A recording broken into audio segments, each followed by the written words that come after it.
Hello, welcome to the new Dr. Michael Explains the Water presentation. This is a more detailed explanation of the water presentation that I did on YouTube a while back that seemed to go viral. I've tried diligently to correct any and all mistakes that I made in that, and I'm trying to more accurately represent all the information. However, I need to clearly state that this is my personal opinion based on my personal research. It is not associated or affiliated with any water ionizer company whatsoever. With that said, let's begin.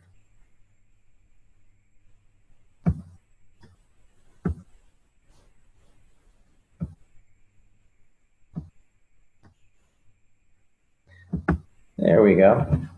Excellent. I named this presentation The Magic of Skywater because of what it did for my daughter. Many of you have asked what happened. Basically, my daughter Skylar was born back in May of 2009 with a severe case of gastroschisis.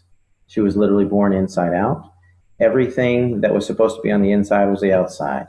Stomach, liver, pancreas, spleen, small intestine, large intestine, bladder, and right ovary. She went through a period where the biggest complication was known as acute dehydration syndrome. She spent a year at Scottish Rite. She came home after 2 colostomies and a resection of her bowel. When the dehydration would hit, this would be her mid-afternoon one day, and this was her that evening after she'd been revived at the hospital. Basically, the bowel would shut down, and so I became a hydration expert. I tried every pill, potion, water ionizer you can imagine, and we came through it when someone introduced us to the Enagic SD501. That is Skylar today, and at the time that we tried it, I was actually completely opposed to alkaline ionized water. When it worked, I was a little dumbfounded. So I had to figure out why, and here's what I found. The difference between the healthiest person and the sickest person is broken down into 2 components. Muscles, ligaments, bones, organs, tissues, etc. These all add up to 28% of the patient. The other 72% of everybody is just water. What I found out, not all water is equal. There's distilled water, there's reverse osmosis water. We tried filtered water, alkaline water, we even tried ionized water.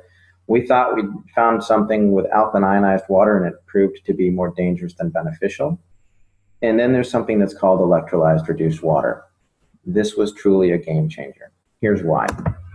Electrolyzed reduced water, it's not a cure, but it's 72% of the Skylar puzzle.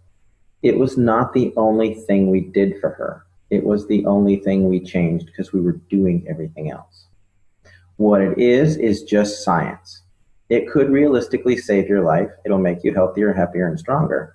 But if you don't make healthy choices, your health benefits are not going to be as effective, nor will they last. To put it simply, electrolyzed reduced water gives you the best possible 72% of your body to work with. This facilitates nutrition, detox, health, energy, healing by providing some necessary components. Let me explain. If you think of your body as a saltwater aquarium, you've got healthy organisms, filtration, you've got oxygen. If you don't take care of it, that tank gets dirty. Well, what you have to do with the human body is figure out how to clean your fish tank. The way that your body does that is through a process called cellular respiration. This is the way you basically get oxygen and nutrition into a cell, CO2 and toxins out of a cell. The main component for this is known as the aquaporin, which was discovered in 2005. And essentially, it's the high-speed plumbing system for the cells, and it's the fastest way to get the good stuff in and the bad stuff out. Let me give you a brief course on cellular respiration. If you look over here, you'll see that there's a cell. There's some hemoglobin here. There's an aquaporin here. There's a charge. And this represents a cluster of water molecules that are electrostatically stacked together. Well, as your cell compresses, it excretes CO2 and toxins. When it pops open, it brings in oxygen and nutrition. When it collapses, it excretes CO2 and toxins. When it opens back up, it brings in oxygen and nutrition. This is called tensegrity. It's the premise by which an MRI works. The click, click, click, click causes the cells to open and close. The computer takes a picture, generates the image. Well, electrolyzed water actually does occur naturally. Everybody say it's an unnatural source. It isn't.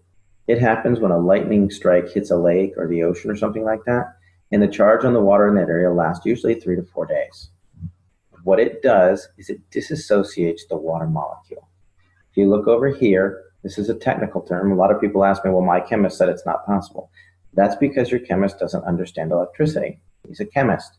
He's looking for a chemical means to do it. This is electrical. When you use electricity to burst the bond, you'll take this H2O molecule and you break off a hydroxyl or a hydrogen. Sometimes you break them both off. What that does is it releases molecular hydrogen, active oxygen, hydroxyl ions, which are a free radical scavenger, in a water that's literally restructured for rapid absorption, thus maximizing nutrition and detoxification. It's nothing more fancy than that. It is superior hydration because your body needs these four things. Let me explain. When your body goes to produce energy, you oxidize pyruvate that is then driven across a hydrogen-charged membrane into the Krebs cycle. In the presence of free electrons, you'll produce 32 to 34 ATPs. Then you need hydroxyls to scavenge out all the garbage. That's it. Works on a cellular level. Another thing that's different between electrically changed water and chemically changed water is electrically reduced water is not affected by stomach acid. The pH is a byproduct. When people say, oh, you need pH water, no, they don't. They need water with molecular hydrogen, active oxygen, and hydroxyl anions. Alkaline water is just water with more minerals. It is affected by the chemistry of the stomach. Electrolyzed reduced water is not. Another factor is it's self-limiting. The charge on the water only lasts for 3 or 4 days. Therefore, it's not going to build up in your system. If you have chemically altered water, it will build up in your system. It will affect blood pH because the calcium, magnesium, potassium get stuck there. Currently, I have not found any negative research on PubMed in regards to electrolyzed reduced water. That doesn't mean there isn't any. It means that I couldn't find any. So how does this work? Well, basically they took a lightning strike, put it in some medical grade titanium plates that were dipped in platinum and put it into a machine that's about the size of a coffee pot. And what it does is it takes this big clump of water molecules and zaps it. When it zaps it, it breaks it into smaller groups because it has an electrostatic charge, giving you some free electrons, the molecular hydrogen, active oxygen, and all that. The more charge you hit it with, the more it breaks it down. Here you've got 5 groups of 5 or 6 groups of 4. You could have 2 groups of 12. It just depends on the level of ionization. It's a rather simple process. If you think about this cluster of grapes, if I wanted to put all of these grapes into this bottle, I would rip each piece off and dump it in there. If I tried to cram the whole thing in there, there would be grapes that were rolling around the floor and missed the thing and all that. We want to get in as much as possible. These are not chemically bound molecules of water. If you chemically bind them, they're no longer water. They're not one giant molecule of water. It's a cluster of water molecules that are stacked together because they have a low electrostatic charge, a lot like Rouleau factor in the blood.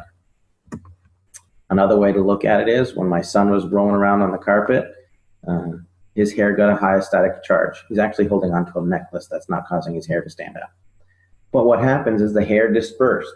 It got its own little static charge and it caused it to stand up and spread out instead of laying down clustered together.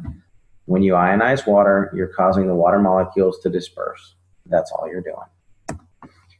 If you want to research this phenomenon like I did, don't use Google. It is my personal favorite search engine, but it's also the one that's most manipulated and hard to reference accurately. Besides, you can support anything with a quick Google search. The world was supposed to end several times. Just check Google. Instead, we're looking at something more scientific and how it affects the body. Do clinical research on PubMed, and you'll find that if you look up electrolyzed reduced water or hyphenate electrolyzed reduced water, molecular hydrogen, active oxygen, hydroxyl anions, free radical scavengers, you're going to find what I have found, that there's a lot of research to support this type of water. You're also going to find that if you look at pure alkaline ionized water, there's a lot of dangers that are associated with the remineralization component, which we'll get into in a moment. Molecular hydrogen is easily the primary benefit of electrolyzed reduced water. It literally charges a cell membrane of every single cell in the body, increasing its electrochemical potential. That means makes it healthier, able to get good stuff in and bad stuff out. It's also a critical component for the nervous system. There's a vast amount of research on PubMed in molecular hydrogen in Parkinson's, in MS, in autism, things like that. And finally, it works as a powerful antioxidant. The next component of the water is it is loaded with active oxygen. Active oxygen is what's required to produce ATP. It's what's driving the Krebs cycle. When you run out of active oxygen, your body starts to shut down because it can't work correctly.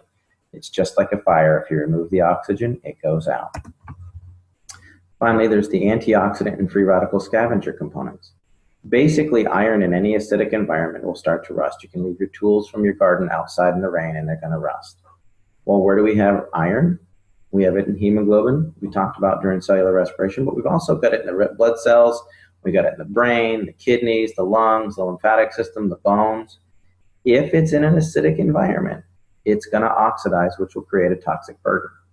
Your body is designed to be slightly on the alkaline side. Today, we're flush with oxidative and acidic disease processes. The number one acidic disease process we have right now is cancer. It's actually, the prime cause is oxygen deficiency. You can look up Otto Warburg, there's some research on that. Don't Google it, go to PubMed, read the research. Number one acidic disease is hyperketoacidosis, which is basically diabetes. They're now causing autism, diabetes of the brain. Secondarily, all of your inflammatory diseases are acidic by nature. That's what's wrong with Skylar with her irritable bowel syndrome. Your arthritis, it's an acidic waste product. Fibromyalgia, hyperlactic acidosis. Chronic fatigue and endocrine stress is all associated with an acidic environment. And why are we becoming so acidic? Well, we drink coffee, tea, soda. There's an enormous level of reverse osmosis, water, which is misunderstood. You don't want water with the lowest parts per million of anything. That makes it acidic and it won't even carry a current. It's designed for coastal countries to have good water supply. If you do some clinical research on this, you're going to see that it's associated with MS, MD, and Alzheimer's. Most any of your bottled waters, all your big 24 packs, those are most likely reverse osmosis water that's had minerals added to it, which is dangerous in its own sense. You don't get your minerals that way. Here's a couple of guidelines for hydration.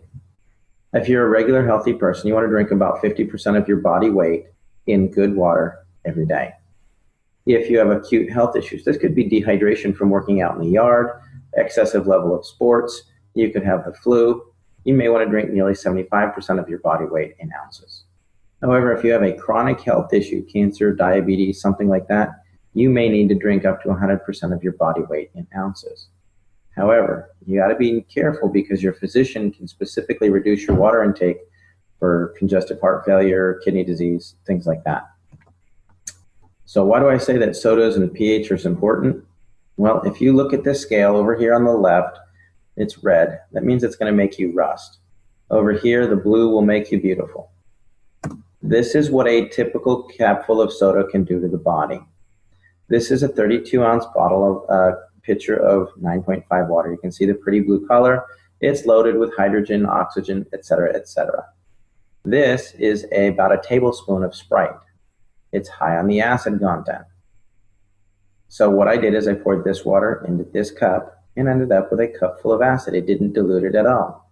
I then took this cup and poured it into 32 ounces. Now, mind you, this is a tablespoon of Sprite, and it destroyed 32 ounces or 2 pounds of water. Makes you think differently about going to McDonald's and supersizing it. You're literally acidifying your system. Yes, lemon juice in your water will do this as well. The reason that lemon water affects the body in an alkaline nature is it causes your pancreas to excrete an 8.8 enzyme to neutralize it. Just as a side note. Other things that we do.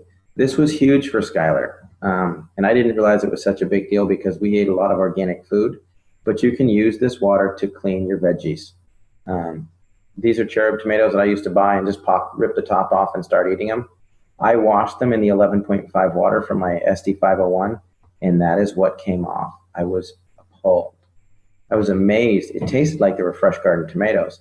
And when you smell this, it smelled like there was Windex or cleaning agents in that glass. And the reason that that happens is because all of your pesticides are petroleum-based, so they don't wash off. Another thing we use it for is our pet. I thought this was funny, so I'd include it. Thanks, Henry. This looks great and all, but does your house have any Kangen water? We did the proverbial test. Put out a bowl of tap water, put out Kangen water. Callie will drink the Kangen water every time. Another thing is the disinfectant aspect of this. This isn't just 2.5 strong acid. Because it has that solution chamber on the side, which 90% of all water ionizers on the market do not have.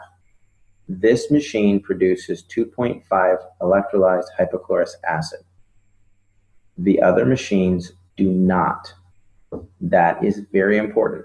Electrolyzed reduced water has been shown to kill MRSA, Kripke staph, E. coli staph, strep, all of that. Even worked on the C. diff. That was a problem with Skylar.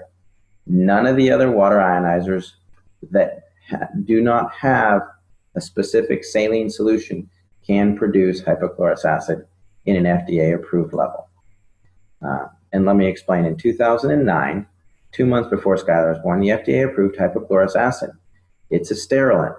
It will kill just about anything. They're now starting to use it in all hospitals all over the world. And places like that. A lot of physicians are using it, wound care specialists. We've been heavily involved in that because of the miracles we've seen with it. However, electrolyzing regular tap water without the addition of a salt solution does not meet the FDA criteria.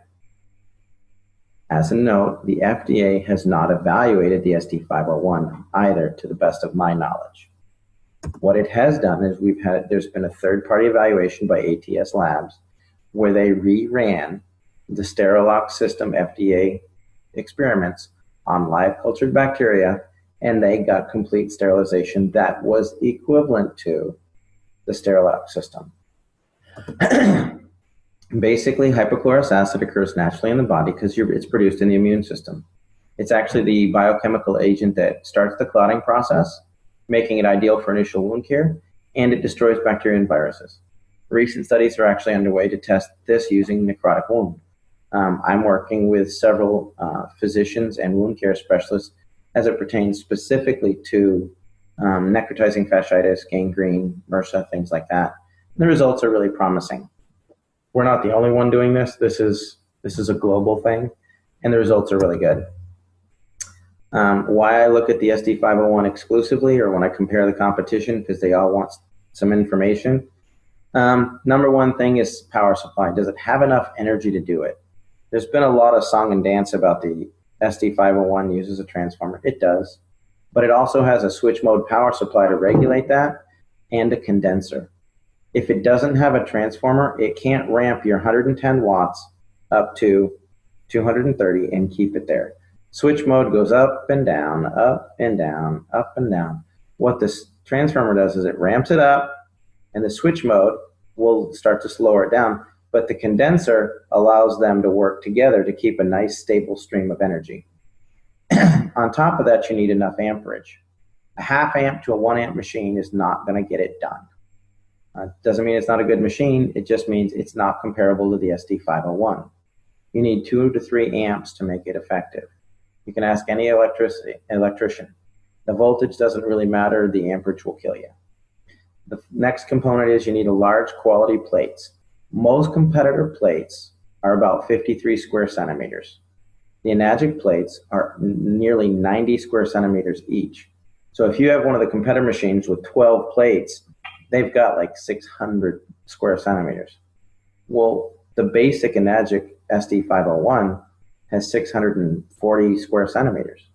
The Kangen 8 has 720 square centimeters. So just because it has more plates doesn't mean the plates are the same size. Next, I look for a liquid saline electrolysis enhancer. That's because it's the only way to produce FDA-approved levels of hypochlorous acid. If you're looking at a competitor's machine with 12 plates and a pH that goes from 1.1 to 12, and it doesn't have a saline solution enhancer, it's not a comparable machine. It will not do the same thing. Yes, it will produce 2.0 pH water, but it will not produce hypochlorous acid which is what you're looking for. Another thing to avoid is anything that says energy saver. When it says energy saver, it means it's underpowered. If it's underpowered, they're going to add in minerals and remineralize it, and the necessary minerals for your body. That means it doesn't have enough power to get the job done. If they come in with a super fancy plate pitch, it's plated and it's mesh and it's a hybrid and it does this, you don't need it, because solid plates are the most stable plates there are. And yes, they need more power to run effectively. And anytime they say there's a lifetime warranty, there's no such thing. I've bought several machines that I'll explain in other videos. We're getting to do a detailed thing on competition. Basically what they'll do is when they start to have problems, they sell off that brand, that machine, to a third party, and it voids all the warranties. It happened to me twice. The ST501 was about the 9th machine that I used. And I've kept looking because it may not be the best. I research this regularly, and sure enough, it comes out on top every time. I'm just going to hit this. Basically, when you're looking for power factors, it's watts times amperage times surface area. The ST501 has 358,000 PEUs. A typical 110 watt unit with 268 square centimeters of plate, which is a 5-plate machine and a half amp, is only at 14,000 PEUs, or about 4% of the power, so they have to add minerals. Finally, don't own a machine that you can't clean. I see a lot of line about plates, calcium, and auto cleaning. The Enagic SD501 auto cleans itself every 15 minutes. And they have a manual cleaning cartridge that gets rid of not just the calcium on the plates, but the calcium in the lines. It gets rid of the calcium, the mold and the stuff in the lines and the housings. I've taken apart several machines, and they're loaded with mold in the housings, the tubing, but the plates look good. Some of the plates erode on some of the competitors, but that's another thing. In fact, most municipal water supplies are getting worse and worse and worse. And Enagic is staying abreast of this and realizes that they need to have a dedicated team of technicians that can completely clean your machine. If you can't clean your machine, you're most likely going to be drinking mold. That's my opinion. I could be wrong. But the machines that I've taken apart, I found mold in every one of them. And I took care of them according to manufacturer's standards. Here's a couple of plates. This is the size of the plates on my Royal machine. When it stopped working, this is a Jupiter. They look scorched. This was the SD501. These are about 6 years old. I had some corrosion here. This was my microlite. When the company failed to honor the warranty that was lifetime, I took it apart to see what was inside. You can see there's a burn mark here where the plate started to corrode. This is the Jupiter. Actually, if you come back here, you can see this is the mold that I was talking about in the lines and in here. Now, these, mind you, were machines that never needed cleaning. These plates don't have any calcium on them. They were accurate. There's no calcium on the plates, but the machine was not clean. There's a reason why everybody compares themselves to the SD501. Basically, it is the industry standard. It's superior maintenance and cleaning. The quality of the plates are unsurpassed. The superiority of the power supply, to the best of my knowledge, it's the only one that uses a transformer and an SMPS and has a condenser. You can literally unplug an SD501 while it's running, and you're going to about another 10 seconds of power out of it. And that's just draining out the condenser that makes sure that the power stays even. It's one of the longest companies in the history of the industry. They have a wider diversity of uses for the water, the types of water it produces.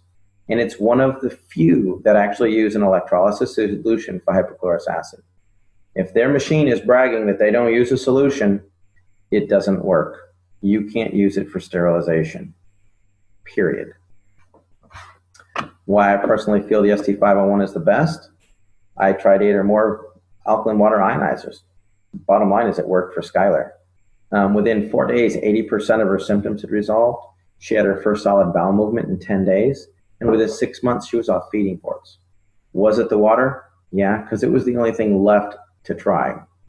Did it cure her? No. We were doing a lot of things.